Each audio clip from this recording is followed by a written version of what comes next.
Welcome to Beyond HR, the podcast for people-first leaders who know that HR is about more than checklists and compliance. I'm Paige, your co-host, and we will explore the real challenges shaping today's workplaces.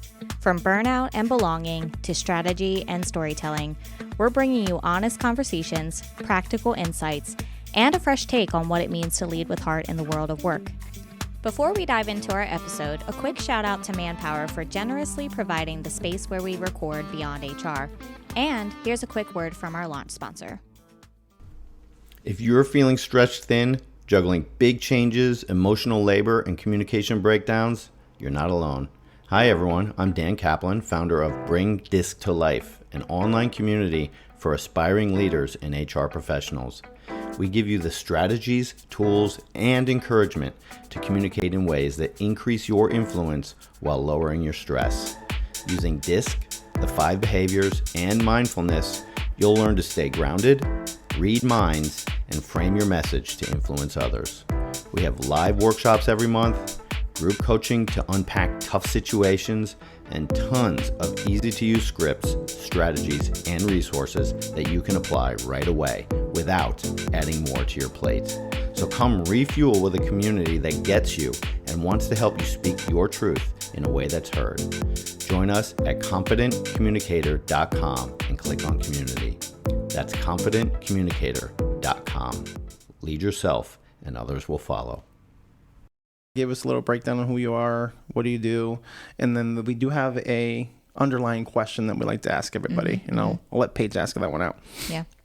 Yeah. So kind of looking beyond what you do specifically and beyond the expectations, whether you set them for yourself or somebody sets them for you based on your clients, who would you say that you are at your core and what fuels your passion for the work that you do? So that's a fantastic question. It's a loaded question, but I love it. Yeah. Yep. Thank you for asking that. So I think at my core, I am somebody who lives very soulfully. So I live at the soul level deeply, feel deeply, think deeply, process things deeply. And I wake up every day, honestly grateful, excited about the day. That's a practice that I had to get into, and it has honestly changed my life. I think this world is beautiful. I love the earth. I love nature. I love people. And there are tough things in life. So life isn't all easy and good. There's a lot of hard in life, but I think we have to embrace all of that. And I think part of what brings me so much joy is that journey of leaning into that, navigating all of that, and still finding the lessons and the strength and building the resilience, which I think, obviously has to be cultivated. So for me, I've had a lot of tough times in my life. I've lost not just one, but 2 sisters to addiction. Lost my marriage to alcohol, lost my dad to an 11-year battle with Alzheimer's. So I'm really getting deep into it here already, but it's kind of part of what makes me who I am at that soul level. And sometimes I think about myself sort of like, I guess, a bird that's wing is injured and it can no longer fly. And for years, I think that was me. I felt grounded. I couldn't fly. I lost my spark. I lost that passion. I didn't really know my worth anymore. I didn't really know I could fly, right? And then, went through that process of healing and then one day said, it's time to fly again. And did, and realized that I was stronger than ever, like that little bird. The wing was stronger, right? And just enjoying the view and being grateful for all of it. That's kind of how I think about myself sometimes. And I like to ignite that spark in other people.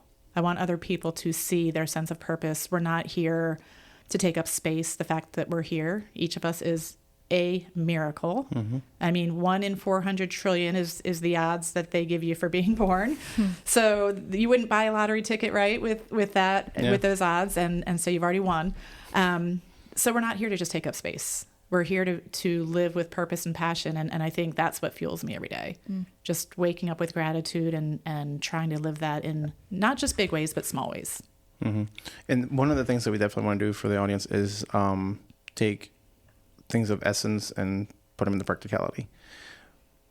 What did that process look like for you? Like, what was that thing that you did that kind of was like the cold water in your face? Yeah. So one of the first things that I realized was that in order to grow, I had to start getting out of my comfort zone. Mm-hmm. I had to start doing things that actually terrified me. So I went on a process of getting uncomfortable and of just stepping into that discomfort. One of the first things that I did during this I had sort of an awakening time where I realized, oh my gosh, I think I've kind of been sleepwalking a little bit through life. Mm-hmm. I used to be an avid reader, and I am now. But there was a spell there when I was going through so much with my sisters and just a lot of loss and heartache where I feel like I did lose myself. I stopped reading novels for years. And then I met somebody who was really into reading, and that prompted something in me. You know, I believe people come into your life for a reason. Mm-hmm. And I think that was one of the reasons that this person came into my life, was to inspire that love of reading in me again. So I started to really reconnect with who I was. And I realized I've got to do something that is really, really tough. So I always was afraid to sing. I always wanted to be able to sing. And my mom, I love her. She's still with us. She's just wonderful. But she used to laugh when I would sing. Mm-hmm. She used to say, you know, she thought it was funny that I was, you know, putting on a funny production if I would try to sing as a kid. So I always had this fear around singing. So I decided I was going to try out for a musical. Okay. And I was fortunate enough to know a director of a theater company that made it easy for me to find that opportunity to audition. So I did. And I got a spot in the musical. It was Les Mis. Mm-hmm. And I was one of the lovely ladies and had some really cool opportunities. I feel like out of all the musicals you could do, you went like deep in. I went right in. Because I've seen that movie. I'm like, that is not an easy musical. It's not. And my first time on stage, I remember, oh my goodness, when the lights were about to go up on my first scene and I was sitting there with 3 others in this little vignette. It was an amazing scene. And I was shaking like a leaf. But at that moment, I was also like, oh my gosh, I did this thing. Doing this, yeah. I did this. Yeah.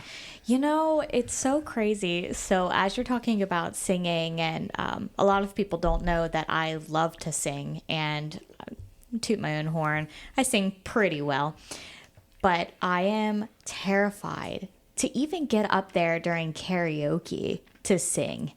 And it's so odd. And I'm like, you know, like you, shaking like a leaf up there. And then I haven't gotten up there for a very long time. And you wonder why. Yeah. You wonder why. And it's like those kind of conversations that make you start pinpointing those things. You know, what are the things that I stopped doing that gave me that life, or that essence of I'm bigger than what's in front of me. Yeah. Yeah. And intentionally thinking about what can I do to build courage. Right. And maybe for you, finding a stage to get up on is that thing that maybe is calling out to you. Mm-hmm. Mm-hmm. Or getting back into coaching, which is something that I actually am doing again. I took a little hiatus, you know, once you have kids, it changes slightly, but I've decided I'm taking my little 6-year-old girl to volleyball practice with me this fall. And so she can actually be into what I love too, hopefully. You know, we never force that type of thing, but I would say coaching, even in a sense, getting back into that, you know, really finding yourself, like what you were saying, you sort of kind of lose yourself in a sense. Yeah, I think it's really important that we follow the cues of our childhood too, to look back. What were the things that I loved to do? Yeah. And when we look back and we think about those things, well, why did I stop doing them? Was it because I lost interest? And if so, why? Maybe we're not meant to do the same things for the rest of our lives. But was it because somewhere along the way I was discouraged or life just got too heavy? Because I believe we find clues in the things that we loved to do when we were 11 or 12 years old. Absolutely. And I could be found sitting under a tree reading a book. No. Or riding my bike. So that was kind of like your first hard thing that you got back into. Yeah. Are there any other things that kind of made you feel like brought your spark back? Yes. So I think that, first of all, really being very intentional about who you're surrounding yourself with. I had to make some very hard choices about who I was giving my time and attention to. Sometimes our social network just sort of happens. It just is who is in our path, and we create a circle around that.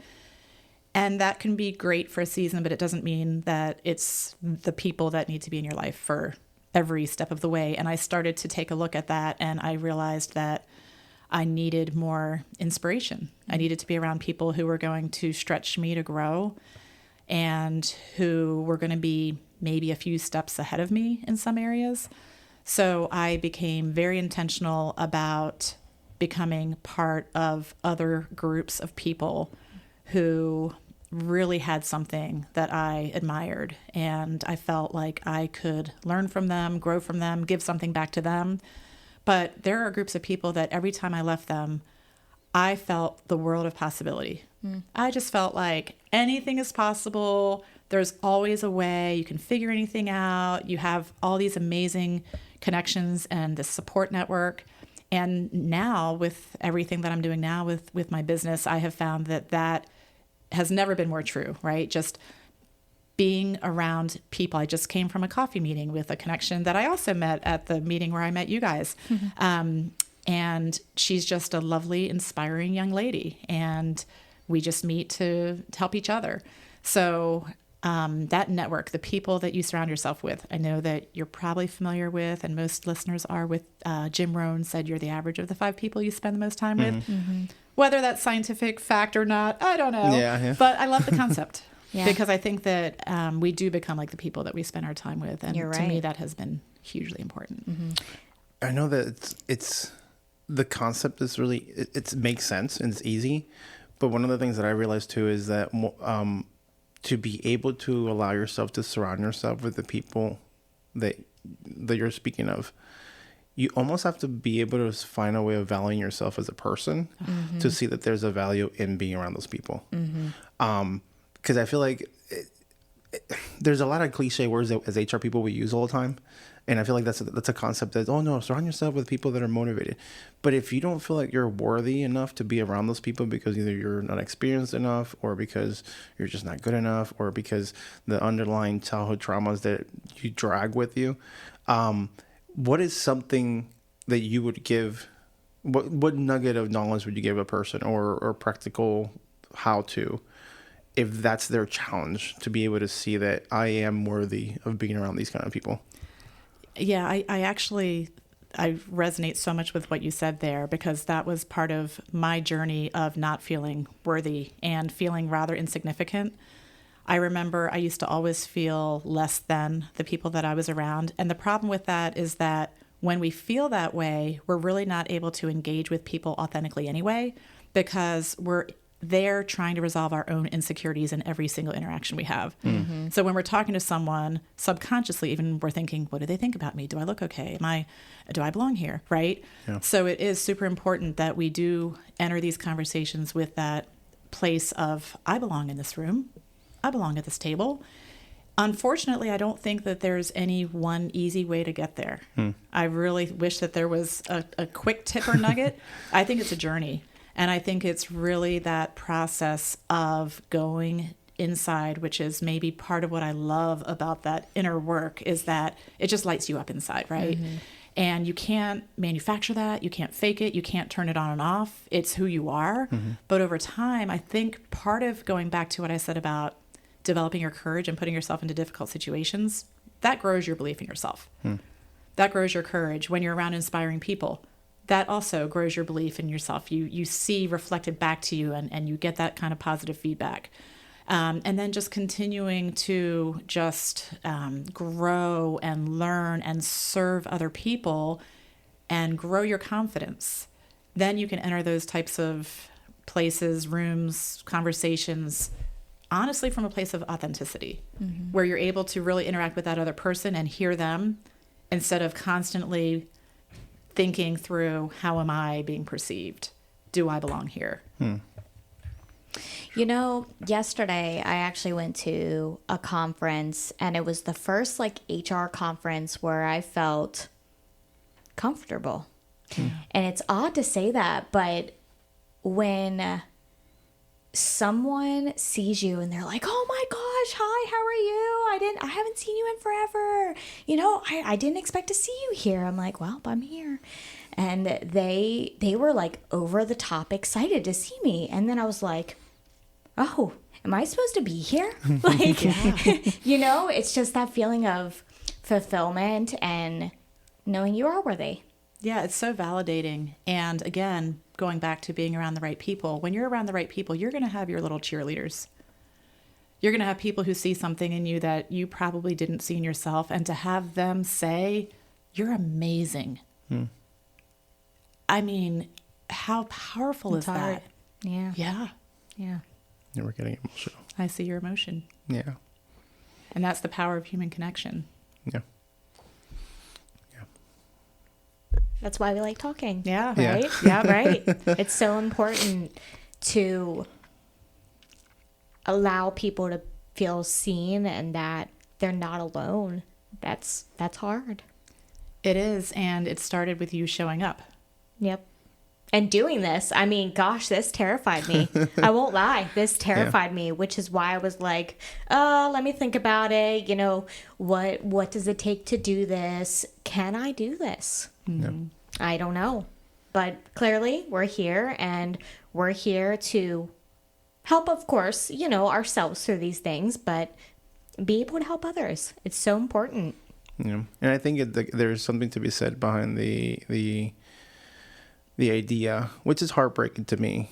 And again, it's re-emphasized and reinforced when we talk to people, is that we're all struggling and fighting through this on our own, not realizing there's other people with us in it, you know. And I just kind of visualize, you know, the ocean where everybody's on their own little raft trying to look for help, but we're so far away from each other that you can't see the speck in the horizon. Not realizing that if you just swim a little closer, you might be able to find somebody that at least goes through it with you. Right. Because it can be a very, very lonely process. It can be. And I think it goes back to what we're talking about this morning, where like when you're supposed to be holding the ground and supposed to be that essence of support and foundation for other people, and you don't have that in your own life, or maybe you have it, but you haven't acknowledged it or been able to identify it, it's heartbreaking. Yeah, and you have to find it. I mean, you do have to, because you can't pour from an empty cup, right? Yeah. So taking care of ourselves and finding that supportive network, it's a job, right? We have to be I think one of the things I've learned over the years more than ever is we have to be so intentional about how we pursue life. If we wait for things to happen, we're going to be a product of whoever happens to come along in our life and wherever we happen to end up. But we can craft so much by the intentional choices we make. We can seek out positive people, positive experiences. And in the role of HR, it is very exhausting. You know, there's so much giving, and that's the role. And it's a gold star role. I mean, it's amazing. But there you are, and you're so much more than that, right? And to find that personal support, the place that you can take your cares and your worries to, and you're going to do better showing up for other people when you take care of yourself. Yeah, and that was one of the takeaways this morning too. We just came out of a SHRM chapter meeting this morning, and it was a really good one. I must say, definitely. But one of the things that I took away from that meeting was the fact that whenever you force yourself to mentor someone else, that relationship mentors you. Yeah, the idea that concept came out because one, you're forcing yourself to seek out. Because I don't want to sound stupid to the person I'm supposed to be mentoring, right? Right. So it's almost like you're forcing yourself to seek out that information or seek out someone else that could teach you something to kind of pass on. Whereas it's so hard to find self-worth to see that you're worthy enough to learn something. It's almost like you come to me and say, hey, Will, I don't know how to do this. Can you show me?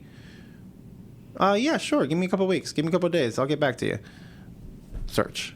Whereas I should be able to say, I need to learn how to do this for myself, you know? And we're talking about more than just, you know, policy implementations and handbook stuff. We're talking about like one of the big things is self-worth. I think that's across the board with any human being. You know, and we can talk about childhood traumas forever. But that's one of the things that, I feel like it comes up in every conversation that we have is that my 5-year-old teaches me more about myself than I feel like I teach her sometimes. Yeah.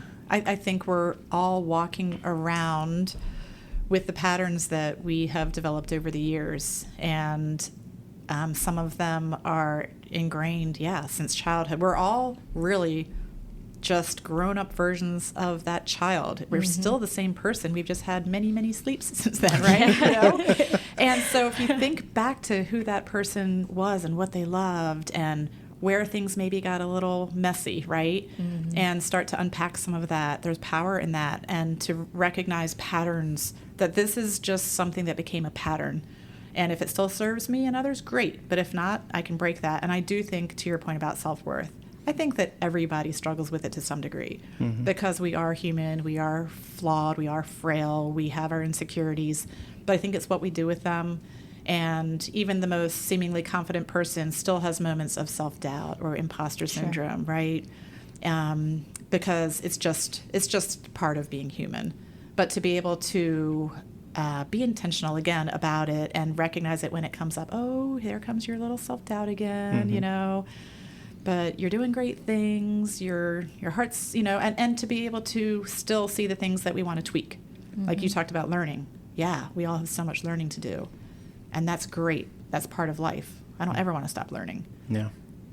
So being in your situation and saying being intentional and trying to find, the positive people, the, folks you really want to be around, because you will mirror their image, believe it or not. I mean, we've said that already. And I know even at organizations, you start to act like them, right? And whether you like it or not, that and once you figure out you don't like it, it's time to move on, in my opinion. So what would you say to folks who are actually listening? How can you be intentional with finding the people? Like, how do you do that? How do you get started? Yeah. One thing that I have found is, and I think SHRM is a wonderful example of a group of like-minded people who obviously have a similar mission. You find people from all different sides of HR there and HR support, but everyone is there as a professional for similar reasons of learning, growth, and connection. I was just about to say that, so I appreciate you saying that. Yeah, I think that's so important. I also have a women's leadership group that I run called GLOW, Growing the Leadership of Women, and that was part of the reason that I developed that, so that women would have that place where they can go and talk about life and self-leadership and all the things. There are so many groups out there, and so you can join a formal group for one thing. There's groups related to hobbies. There's groups related to your profession. If you're a woman, there's women's business networking groups. There's different coalitions. I had 2 meetings this morning. The first one was a breakfast at my county's youth service bureau through the Chamber of Commerce. Nice. And the Chamber is a wonderful place to connect with people because they're just motivated and getting to know all about their local county. It's just a wonderful place. And then there are people in your life who cross your path. And when you start to be more intentional, you can notice this is a giver, or this is somebody who is reliable and they keep their commitments. That's the kind of person that I want to be around more. And I think it's important to nurture those relationships. Life is busy, but when you find someone who just lights you up in a certain way, and there's just this relationship that's easy and they're in your corner, I think that's a big thing. Surrounding yourself with people that they're in your corner and you're in their corner. Not everyone's in your corner, You can have very fun relationships, but they're not really in your corner. You really want to be mindful of that. But when you do find those people, it's an effort to reach out and to, get together for lunch or go to a show together, whatever it is. But it just gives you back so much in return. So I really do think it's just, you have to be aware and intentional and look for those opportunities and cultivate those relationships. Yeah. And then all of a sudden you go, oh, I am surrounded with all these amazing people, it's not as much of an effort anymore to think a certain way or feel a certain way. It's just the way I wake up because it's become second nature because that's what I'm surrounded with. And you just show up. And you just show up. Yep. Yep. I, personally, I talk about auras a lot, and someone once told me that I have a rainbow aura. Oh, I and love I'm that. like, really? And so it was kind of that, oh my gosh, are you serious? I actually have a rainbow aura? Wait, what does that mean? And then they were telling me everything, like people just are drawn to you for some reason, and they just want to be around you, and they just get excited to see you. And I've never known that. I didn't know that. And once they told me that, I'm like, you're right. Well, no wonder people come to me all the time. Good, bad, ugly. I'm not sure. But you also find the folks that don't want that in life, that will just suck the life out of you. And that they are, maybe unknowingly, they're out there and they are not wanting to be positive. They don't want to be motivated. They just want to be stuck in their own things. But based on what we're saying, maybe that's, embedded in the people that they've been around. That's embedded with their childhood trauma. That's embedded in, their 12-year-old them. Right? Yeah, and one thing that I have learned is that you cannot cure somebody, and you can have a lot of compassion and love in your heart for somebody, but it doesn't mean that they're meant to take up a prominent place in your life. True. They're not friends. They're not, and you can still perhaps be a friend to them, but do they come into your inner circle on a daily basis where it's affecting your mindset and your attitude? We really do need to protect that space around us. And I love what you said about the aura, because I think that we all show up with a certain, I usually think about it, there's just this energy that we bring. And what is that? If we actually ask ourselves, how am I showing up in this world? Is it with a positive energy? Is it with a draining energy, complaining, negative, critical? Is it vibrant? Is it purpose-filled? Is it inspiring, energizing to other people? And ultimately, that's what I think leadership is. I think leadership is energy. So if we really want to grow, we need to self-assess. How am I showing up? Always tired and blah? Or is there some kind of empowering energy where I'm helping other people grow into the next best version of themselves? Absolutely. Or is it a rainbow aura? Whatever we want to call it, right? Yeah. Energy, vibration, aura. I think it's really all the same thing. And to your point, it's not for everybody. There are people who want to stay stuck in they don't know they want to stay stuck, but they do. Right? And you're not for everybody, and everyone's not for you. Absolutely. Hands down. Yep. Yeah, and one of the things that I'm coming to, well, I think I've come to the realization. I think I'm just more aware of it now. I think a lot of what you're saying is so true. The whole intention and awareness kind of are like intertwined side by side. Is the fact that, and I've used this phrase a lot in my house with my wife. I say, I've come to realize that in HR, I am a spiritual leader in the workplace without realizing it. Wow. Because take away again all the compliance stuff, a lot of the energy transfer that happened between myself and employees, myself and supervisor, myself and my manager, it's very much more to a core principle. And one of the things that I unfortunately find myself a lot of times is I'm so emotionally depleted by the time I get home, because that transfer is so strong at times. Then I feel like that's where we call it burnout, but I think really it's just a spiritual drain or an energetic drain. But I just have to be careful sometimes when I use the word spirituality, because some people get freaked out by the word. But at the end of the day, like, it's just whatever word you want to put on it. We are spiritual healers in our workplaces, like it or not. And to prior topics that we've had, if you don't like that responsibility, HR may not be for you. Right. Because like it or not, it's just part of what we're tasked, and kind of like in the great words of Spider-Man, with greater power comes greater responsibility. Yeah. We don't have a choice to say that we don't want to swing from, the treetops and help people out. Right.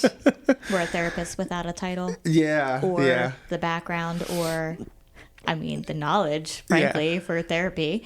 Right. But we are there to essentially be a therapist that just listens, though. And that's, I think, the difference. We're not trying to find, the medical background of people. We are there to coach them and guide them, which is very different than therapy. But it feels like it some days. Yeah. And I think it's such a great point, because I think that many people think of HR as very transactional. Right. And you're pointing out, not only is it not transactional, first of all, it's relational, and it's also spiritual. Yeah. And it taps into the core of who someone is and what they're coming into your office or the workplace with, because nobody's walking through those doors and leaving their personal lives and their worries and their headaches behind. They're bringing all of them to their role. And sometimes I think about HR too, almost like you're almost in a parental, role, a maternal, paternal role. Sometimes you're the person that they're looking to for support, advice, cheerleading, whatever that may be. It's so many different hats to wear. And that's where I think it really does come back to purpose. If you're not laser focused on your why for what you do, those days where you come home drained and depleted might be just overwhelming and crushing, right? But when you can tap into your why, and I love that, the spiritual healer, because that's a powerful why. Realizing that this is not only about compliance. This is about someone coming to me with a deeper need. Does that make you feel a little bit more connected to your purpose and your why when you think about it that way? I know for me that phrase spiritual healer has been my why. I think recently, I would say probably, I think I've functioned some of those, the essence of that word I've done in some ways, but to your point, the whole awareness, like I feel like within the last year, that phrase has, been downloaded to my subconscious from, source, to where that's how I see it anymore. And I think for me, one of the biggest discrepancies is when that aspect of, I'm about to get emotional for a minute. That aspect of what I feel called to do, does it always align with our job? Right. And what we have to do, and then you get that place that you get put in where, oh, you don't care about people. Oh, that hits me every single time. Because in my mind, I'm like, that's all I feel like I'm trying to do is care about people. But the parameters of the job function don't always allow you to. So how can I show up in a different way while I'm still doing my job? And that's that I'm still racking my brain around that question. Yeah. Because it definitely is. Yeah, that's I'm still trying to figure that out. Yeah. And you're probably not always recognized for the human care, from others who really don't understand the role that you play. It may appear more transactional from the outside looking in, and to not recognize all that you actually are bringing can probably be very discouraging. Yeah. To maybe not feel that understanding of the really critical deep work that you're doing. And I don't think that we can separate the humanity of dealing with people from organizational performance and strategy. They're interwoven because people are going to show up as their best when they do feel cared for. Yeah. I mean, we know that. Studies show it. We don't even need studies to show it, but studies do show it, right? Right. And when people feel cared for, when they feel connection, which you're providing with that, and when they feel connection between their own aspirations and the organization's aspirations and with people and the culture, that's when you're going to get these employees who don't want to leave and who are connected and productive and energized and innovative. So it has to be relational and spiritual. It can't just be transactional. Yeah, and I remember once upon a time early in my career, I used to always use the phrase when you did orientations. I don't know if either one of you have ever done this. We want to make sure that you leave your emotions at the door. We're here to do our job. And then whenever you go home, you leave what happens at work, and you leave home at home. I remember using those phrases early on in my career and as part of my onboarding. And now I'm like catching myself like that. First, it should never have happened. So shame on me for doing that, right? Have some grace to know that I was learning, right? But then now it's like anytime I hear anybody say we need to leave our emotions at the door, I'm like, how is that even possible? How can you expect a raw human being who just had a family member died or die, or who had a really close pet die, or just lost their house, lost their whatever, ask them to say, you know what, that frame right there, emotions stay out there, whatever crap you're going through stays out there. You're literally need to come in. saying, I do not care. Yeah. I do not care what you're going through. I do not care to hear about it. I do not care. I know recently I've tried to combat that a little bit. So in the current organization I work for, and honestly, they're wonderful people. I can't say more good things about them for real. And I don't just say that lightly. I actually created a training surrounding bringing your full selves to work. And it was crafted specific to what we do, incorporated a lot of like employee pictures, and I had folks actually talk about those pictures, and I looped it all back around and said, this is why we bring our full selves to work, because we can actually work better together and without one another, and everything that we bring to the table, all of our experiences together, that is what makes us us. And if you try to leave things at the door, good luck, because it doesn't work. And then you can't, work to, the capacity that that you actually can do if you feel like you're not heard or you're not cared about. Yeah, it's treating people like a commodity. Right. Number, they always say, you're just a number, those types of things. You've heard that. You've probably also heard the phrase of HR is not your friend. Have you seen that lately? I've heard it. oh, that just stings every single time I see it. And, I wonder, is that a big reason why HR people feel so isolated? Because you literally can't make friends at work. Because where do you find those grounds? And also, do they want to be around you because they have this stigma behind it of, ooh, scary HR, scary principal, everything that I'm going to tell them, they're going to take, and they are just going to just make my life a living hell. I don't know. Yeah, it's like, whose side is HR on, right? Yeah. The people or leadership? We have something special for you this launch month on Beyond HR, a partnership with the People Readiness Company. They help teams thrive through change by focusing on what really drives transformation, people. Their platform offers daily practice, real-time coaching, and tools like the Readiness Queue designed to build alignment, emotional intelligence, and adaptability. And here's the best part. They're offering free access to their full platform, including bi-weekly sessions, for 6 months starting July 7th for 12 of our listeners. It's first come, first serve, so email us at beyondhrpodcast@gmail.com if you want in. Big thanks to the People Readiness Company. And now, back to the episode. Being that liaison is such an important role, but yet often, you are the policy enforcers, and Gosh. Are they going to be running back to leadership with this? Right. And I think it's just so important that we really do allow people to bring their full selves. We cannot compartmentalize who we are. And we're emotional beings, so we can't leave that at home. Yeah. And we're physical beings, we're intellectual beings, social beings, spiritual beings. We bring all of it with us. And I think that not only do we need to create space for that, for people to bring all of that, we need to create cultures that recognize, because a culture of an organization is really like a living, breathing thing, right? Yeah. It has physical elements to it, spiritual, social, emotional, intellectual. Are we creating cultures that are healthy in each of those areas? And if we don't, the data show engagement numbers are poor. And the most recent report from Gallup, they went down this year.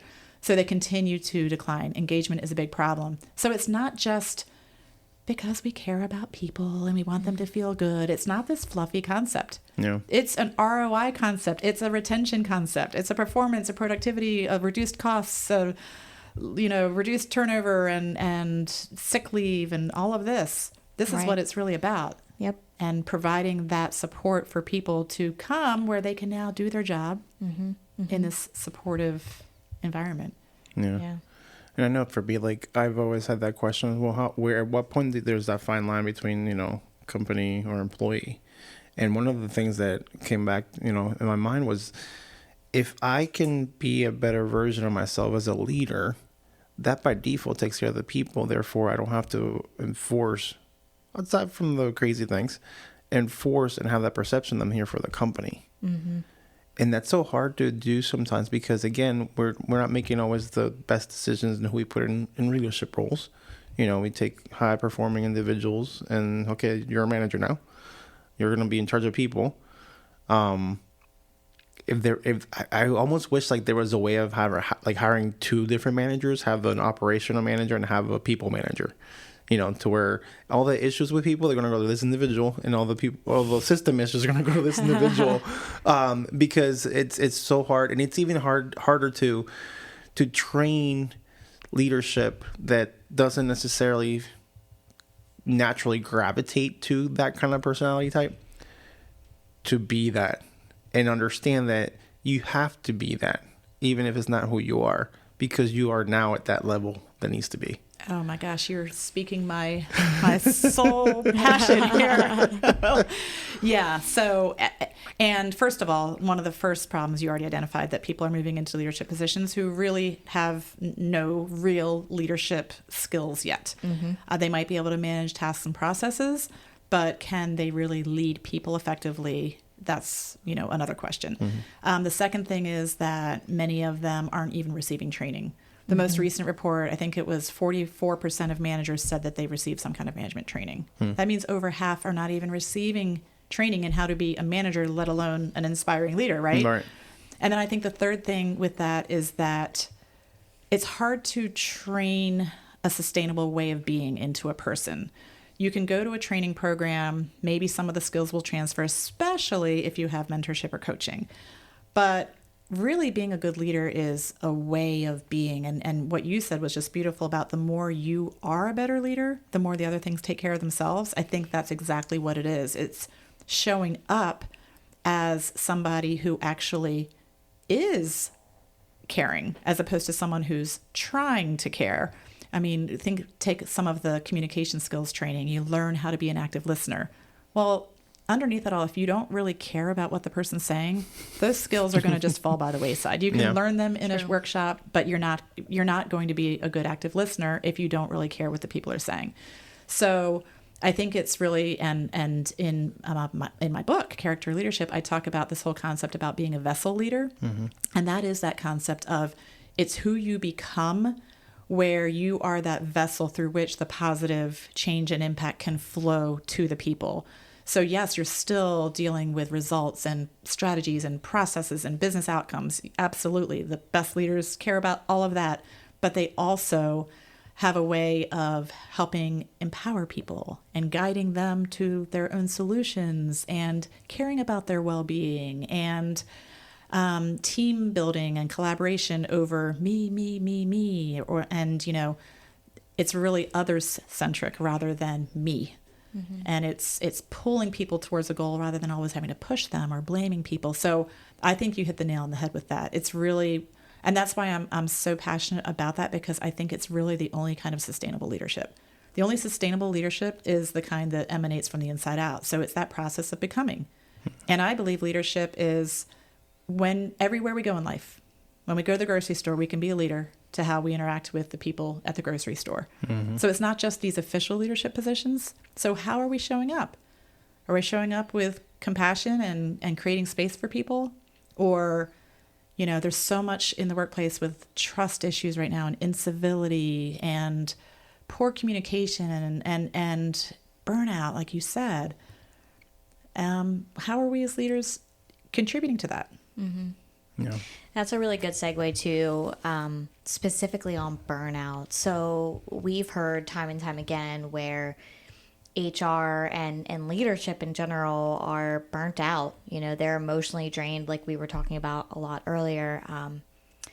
And people are really struggling. So, we talked a lot about not being able, if we don't, take care of ourselves, we can't take care of others. So what are some of the things that you've seen, if you have, in burnout? And when you're getting close to burnout, what do you do and how can you actually spot that? Because sometimes people, you burn out because you don't realize that you're actually getting burnt out.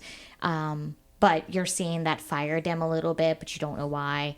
So can you talk to me a little bit about that and what to keep a lookout for? Yeah, I really love the topic of burnout, not because I love burnout, but because I think that so many people experience it, and yet there is so much hope around it if we can recognize it and we can do things to take care of ourselves and to mitigate stress and all of that. The first thing I'll say is I think that it's important to understand that burnout evidences itself very differently among different people. Mm-hmm. So what one person experiences as burnout could be very, very different than the next person. Also, I think busyness and burnout are two different things. So I am very busy right now. I'm working crazy hours on my own business and all the things, but I'm not burned out because what I'm doing is in alignment with my goals, my values, my passions. So I'm energized even though I'm crazy busy. I guess that's where the phrase comes from, when you're doing what you love is not work. It's exactly. And are there still parts to it that, there are things that I don't enjoy doing about it. Mm-hmm. There are things that don't come naturally to me on the business side, because most people who start a business don't start it because they love spreadsheets and, reaching out cold contacts and drumming up business. We do it because we're passionate about something and we want to produce content. So there are parts about it that are work, but overall, still, there's that joy because it's this baby that I birthed and I'm brought into the world and I want to help people. So my house is rather messy right now, and that's a sign of it, but that's a sign of busyness right now for me rather than burnout. For me, I noticed burnout, personally for me, would be things like now I'm dreaming about trying to find solutions to a problem. Or I wake up and my jaw hurts because I clenched clenching your teeth my at night. Teeth at night. For some people, their eating patterns or their sleep patterns change. They're either eating more or less, sleeping more or less. Irritability, all of a sudden snapping at people, obviously. Losing interest in things that they're normally really interested in. I think the big one at work with burnout is that honestly people stop caring as much about the work they're doing because it's coming at too much of a personal cost. They might feel disillusioned. They might feel dismissed. They feel like the level of effort they're giving is out of whack with what they're receiving from it, right? And so they just start to check out. And that's one of the big risks of burnout, is that people do start to check out. Because, I can see that in HR, actually. Now that you're specifically saying it, I see that a lot because you start to stop caring. Will was saying earlier, you start to kind of despise the people side because you're like, oh, another problem. Sally has another problem today, and I'm just tired of dealing with it because I myself am dealing with other things in life too, and doesn't she understand? And you go through this whole entire spiral type of thing. I see that in a lot of HR people. Yeah, they vent a lot because to one another, right? To those who quote unquote understand in a sense, because they don't feel like other people understand, nor could they tell other people what's going on in the workplace, right? Yeah. So, how do you combat that? Yeah, and you I can just hear with what you're saying, Sally just needs to get a grip. I've got bigger things to deal with, Sally. Sally, Joe, whatever your name is. So we forgot to put crackers on the vending machine, lady. Calm down. So sorry. Right, if only you knew what I'm dealing with in my own life, right? Yeah, here I have chocolate in my drawer. Would you like some chocolate? Yeah. But that's, for the lack of better terms, the frou-frou stuff that people are like, HR, transactional, they give us chocolate. Yeah. They give us a pizza party. But chocolate and pizza are fantastic. They are fantastic. Yeah. Now, if one more person says they just gave me a pizza party, I am going to scream because first of all, I do not believe that is a culture starter. And so when people actually say, let's just do a pizza party, I'm like, really? And so they don't see the behind the scenes of me even pushing back and saying, really? Is that enough? Come on now. Yep. Come on. It is pizza, though. I know. I don't know. Yeah. That's funny. Well, but so how do you combat that as HR and always being that person? Yeah, and it is just exhausting. It really is. It is exhausting. And I always think about, again, with coaching and the role that I'm in, is to find a way to still be the giver and the coach in the moment where I have my own things going on in life, Sure. right? But one of the things I have found that is really helpful is if you're clear on your values, you can always tap into one of them in those moments. So for example, let's say one of your values is compassion. You no longer have to feel so battered around by Sally, right? Because if your core value, if one of them is compassion, I encourage everybody to go through a process of identifying 5 core values, revisit it at the beginning of every year, make sure things are still in alignment because life changes and things become more important. But if you know your 5 values and one of them is compassion, in that moment, you can use compassion as your anchor. And you can say, well, it's one of my values, so I'm just going to be compassionate, right? Doesn't mean that you always have to feel compassionate. Sure. Right? But if you can just show compassion in the moment of, oh, I'm sorry, Sally, we'll fill that bowl right back up, right? I think sometimes that's the best that we can do is to just try to live in alignment with our values. And for me, one of my values, along with compassion, is integrity. So I have to stop myself sometimes and say, okay, integrity with that means here's what I do. It takes the guesswork out of how should I respond to this. Sure. Well, integrity says you do this. Compassion says you do that. Yeah. Right? So I do encourage people to really get in touch with their values along with their sense of purpose because it does help to navigate. It's sort of like a lighthouse. You see it there and you say, I have no choice. That's who I am. So this is what I'm going to do. But it doesn't mean that it's not exhausting on you. And that's where that self-care piece and it is important to have people to talk about it with, people who you can trust, someone in the home or a friend who gets it, right? It is so important that you're able to have those conversations because it is a form of therapy, really. All I've been hearing so far is intentionality. Yeah. What is that first step towards being intentional for somebody that has never even heard the word? Yeah. Yeah, I mean, there's a process that I believe we have to go through that is awareness building. So I actually went through and created a model that I use for myself. And really, in order to have different kinds of behaviors, we first have to deal with the foundational level.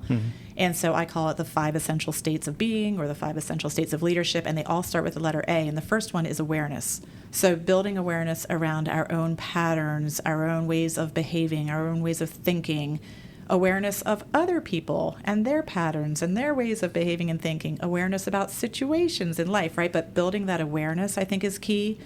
And then the other 4 A's are acceptance. And again, that's about yourself, others, and situations. Authenticity. How are we showing up authentically as who we are in the world and even with ourselves? And then abundance, the abundance mindset versus scarcity and fear and lack. And then appreciation, that whole sense of really showing appreciation to others, appreciating things about ourselves.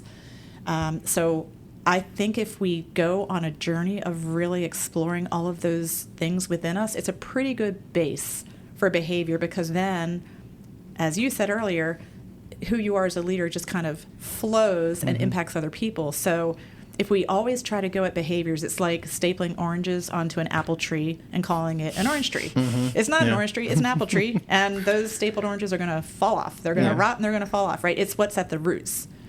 So, of course, there's other traits and everything other than the 5 I mentioned, but I think that they're kind of a good umbrella for all of them. Humility to me falls under authenticity, and integrity falls under authenticity, and all the things. So I believe that there are so many resources and wonderful thinkers out there that if someone really wants to grow, they can just tap into so many different resources out there and grow their awareness. And it is a journey. And it's a continual journey. So I'm on that journey, and I will be forever. And that's the way I want it to be. But I also know that when I reach the finish line at the end of life, I want to be going full force, right?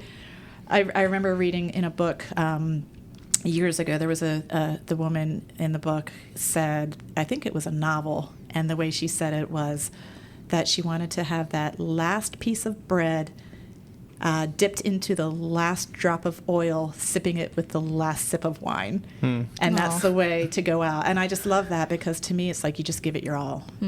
Leave no stone unturned in figuring out life and who you are and how you're showing up and your role and being there for other people. And just know that at the end of the day and at the end of your life, you left nothing on the table. And so it's that awareness and being awake and alert. And sometimes life creates that for us because we go through something. And suddenly it's like, oh, okay. You're like, ooh, that's why that happened. I gotcha now. Because I always have a saying of everything happens for a reason. And I don't just say that. I mean, I have it tattooed on me, for goodness sake.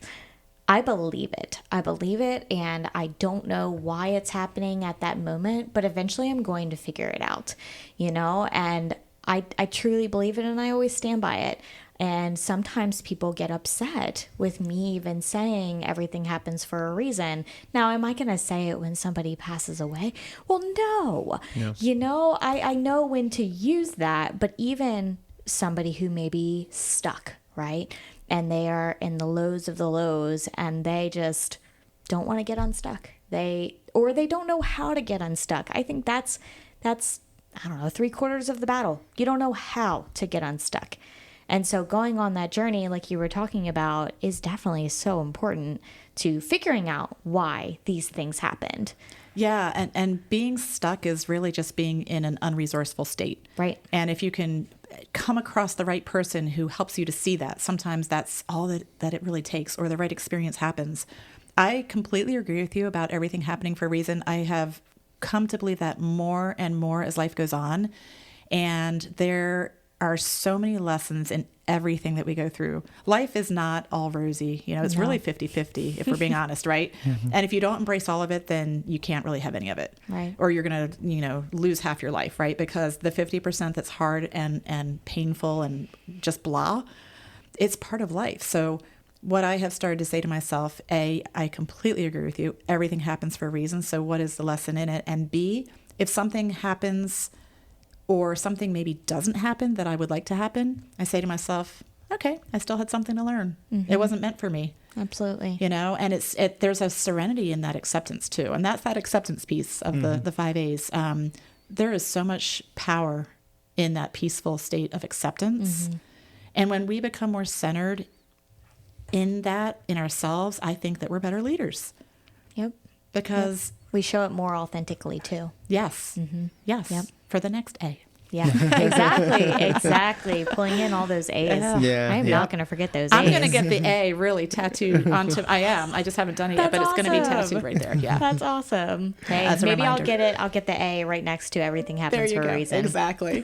A. What about you? You get the A? Yeah, I'm gonna have to keep the trend going. Yeah. We'll just show it on every single podcast. That's right. You know, every photo. A. Exactly. And then you're like, what does that stand for? I don't remember. That's right. This woman. When I'm like 85 years old, what is this A for? I don't remember.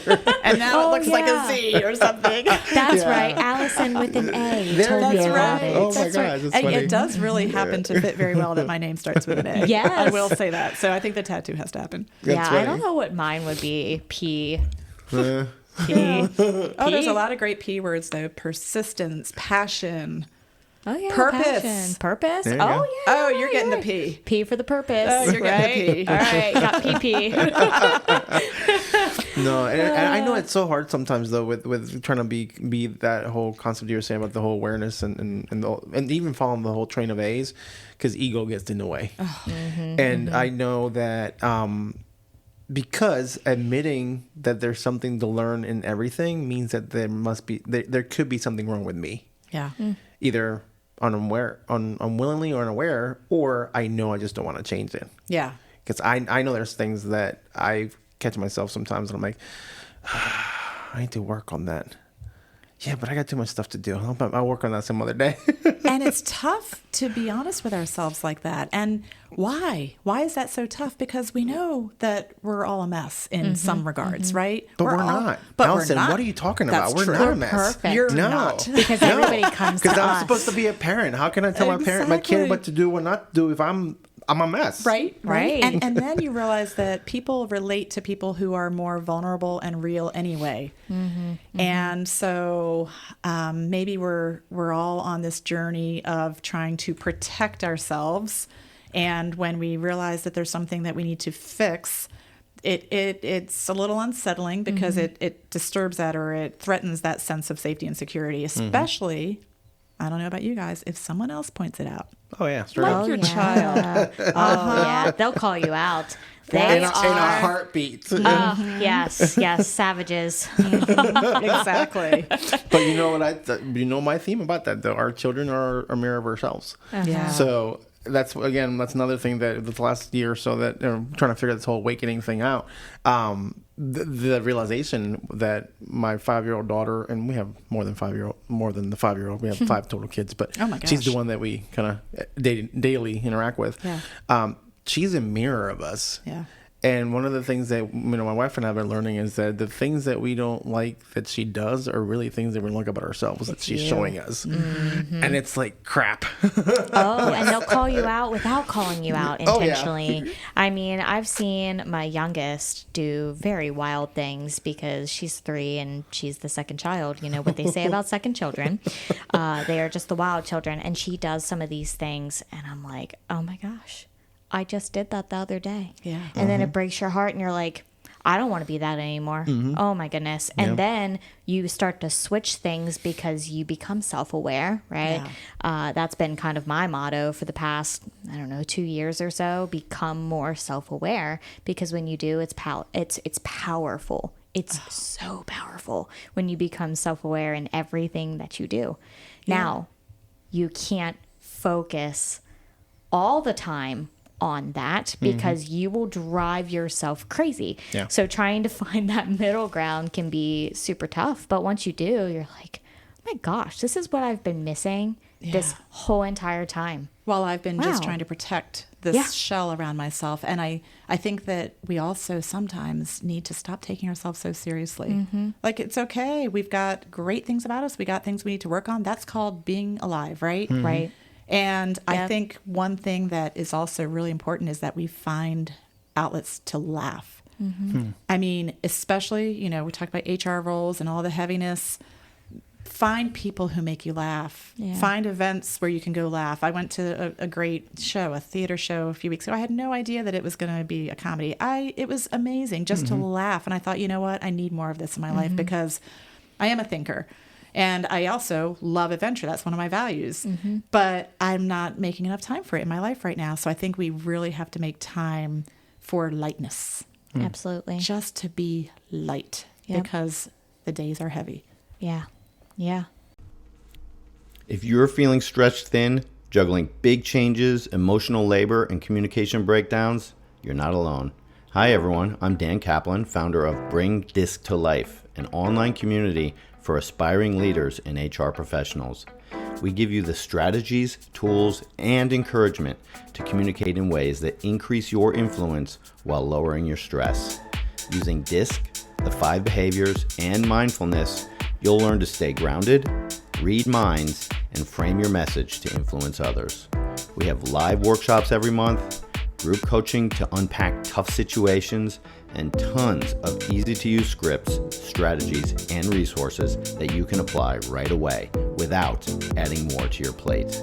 So come refuel with a community that gets you and wants to help you speak your truth in a way that's heard.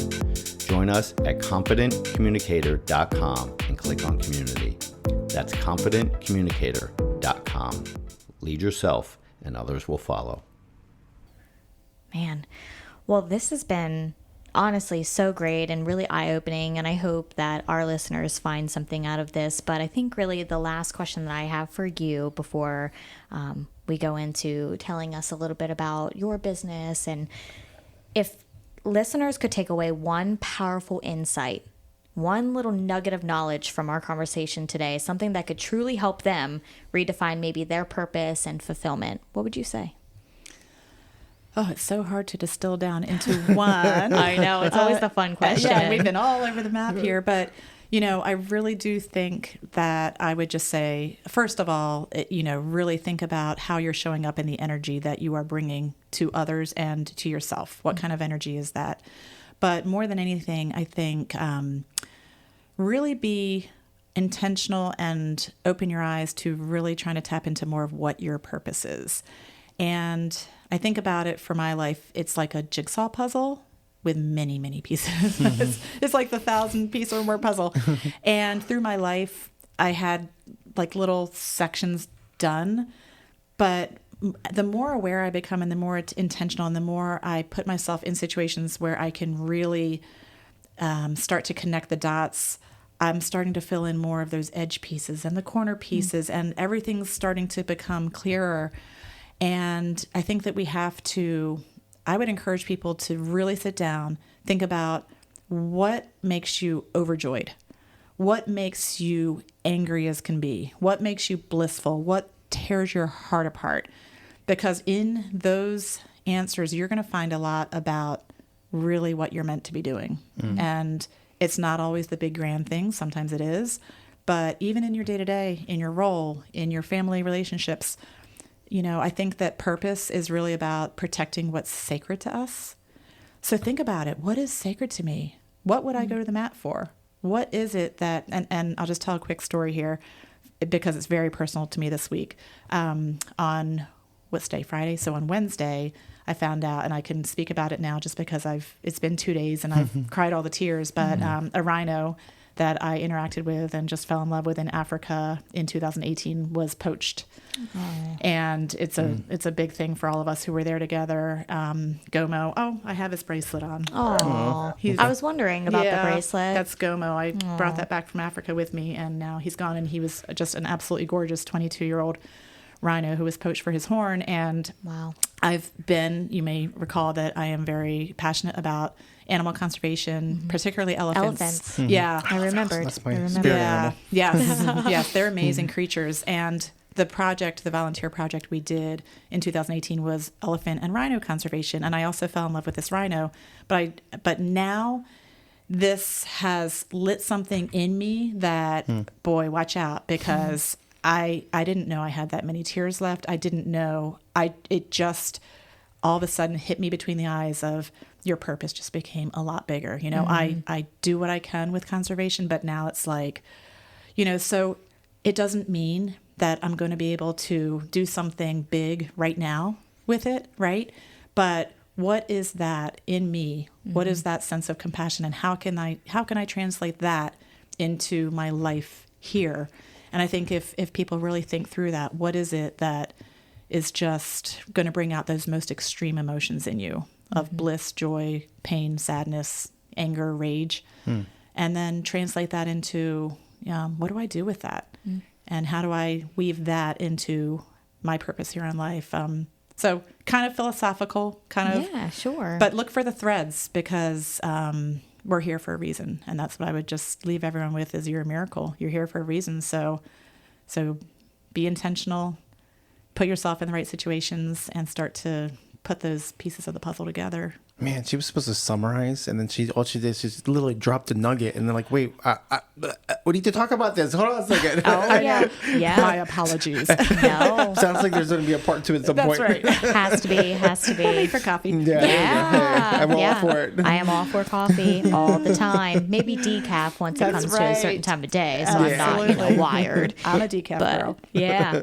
So tell us a little bit about your business, what you do, and then how can people actually connect with you? Yeah, so I started my business a few years ago, Wellness Society, LLC, and then I also have Pillars Leadership Group as part of that. And it's all about that intersection of leadership and wellness, and helping leaders be well inside and out so that they can think well, live well, and lead well. My website is wellnesssocietyus.com. So there are 3 S's in the middle there, Wellness Society with the US.com on the end. And my email address is Alison with 1 L, ALISON at wellnesssocietyus.com. I would love to connect with anybody. I actually have my new speaker site being created, which is going to be my name.com. It's AlisonCJones.com. And that's going to be ready in about 2 weeks. Yeah. Awesome. Very excited about that. But I love to connect it, particularly with women. who are looking to grow in their leadership, but also love to come and collaborate with any organizations looking to improve their overall culture and leadership so that they can have more dynamic, energized, and productive workplaces. Awesome. Now, outside of email, I know that you and I connected specifically on LinkedIn. Do you utilize that for I love communication? LinkedIn. That's actually a great place to connect. Love it. And Love it. It's just Alison with one L again, ALISON Jones. Got it. That's Lovely. the best place to connect, really. Yeah. Yeah. We love LinkedIn. I do clearly. too. I've only recently embraced it, and I'm really glad I did. Yes, actually, same with us. I mean, I can really speak for myself. I've used it in the past, once or... I would use it pretty often, but I wouldn't utilize it to its full capacity. And I've realized that the more that we are really launching this podcast and using it intentionally, like we were saying, it's actually coming up with all of the things that we need to see. Yes. And I think, Will, you compared it to the new car effect. When you buy a new car, you're seeing that new car everywhere. And you're like, oh my gosh, I thought I was one of a kind type of thing. Yeah. But I think it's also even not just that. For me, it's the awareness of being able to see other people that are going through the same experience, growing through the same experience, and almost like we're looking for that connection unknowingly until all of a sudden there's this tool that says, hey, this person's a good person to connect with. Yeah. Reach out. And I find myself, because again, my goal this year is to be in uncomfortable situations and put myself in places that make me squirm. So one of the things that I found myself a lot more is reaching out to random people on LinkedIn and saying, hey, I don't know if this means anything to you, but I feel compelled to tell you this or ask you this. Would love to connect. More often than not, there is that response back of, oh my gosh, yeah, I was thinking about the same thing. Or I would love to talk to you, learn more about it. And it's one thing that a year ago, 2 years ago, I would have been like, nope, I am not doing that, because who's going to really want to talk to me about anything? Stay safe. Yeah. Well, and the thing about that too is that when you do it, regardless of the response you get, you know that even if they don't respond, this is what I want to do and I'm going to do. Then it takes all the pressure off, and you're not responsible for whether they respond or not. You're just responsible for trying to put something good out there, which is a connection or a compliment or, I love that. And I learned yesterday from one of the speakers. His name is Bobby Audley. He actually has a podcast himself. I think it's 50 Coffees or something to the effect of that. He was a wonderful speaker, and he said people don't crave communication, people crave connection. Yes. And so when you're connecting with them and you're actually putting a authentic note in there, they will connect with you. People will talk with you. You just have to ask. Yes. And be uncomfortable asking. Yep. Because the more you do it, the less uncomfortable you're going to be. It'll become a norm. And it's not salesy. It's nothing like that. No. You're just truly trying to connect with the folks because you know that they have more to offer than what's just on that screen, right? Right. Yeah. Yep. You're just trying to put value into the world. Exactly. Whether it's a connection or whatever it is. And when you know that, then it just removes all of the barriers. Right. Yeah. Well, Alison, thank you so much for being here with us. Thank you for having me. For the grace and the positive energy transfer that's happening in this room. Yes. We're so glad. Thank you. We're very you for thankful. having me. Yes. Yeah. I think we connected. Yes. Yeah, absolutely. And if we didn't, I'd be like, I don't know what happened. And clearly, I'm just wrong in everything I do. No, but thank you so much. We definitely appreciate your time too. Obviously, Absolutely. taking some time away from your day and Yeah. It's my pleasure. your crazy meetings. So. Thanks for tuning in to the Beyond HR podcast. We hope today's episode inspired you to reflect and grow in your own HR journey. Connect with us on LinkedIn, Facebook, Instagram, TikTok, and YouTube at Beyond HR Podcast. If you found value here, share it with your fellow HR professionals. Until next time, keep making an impact on yourself.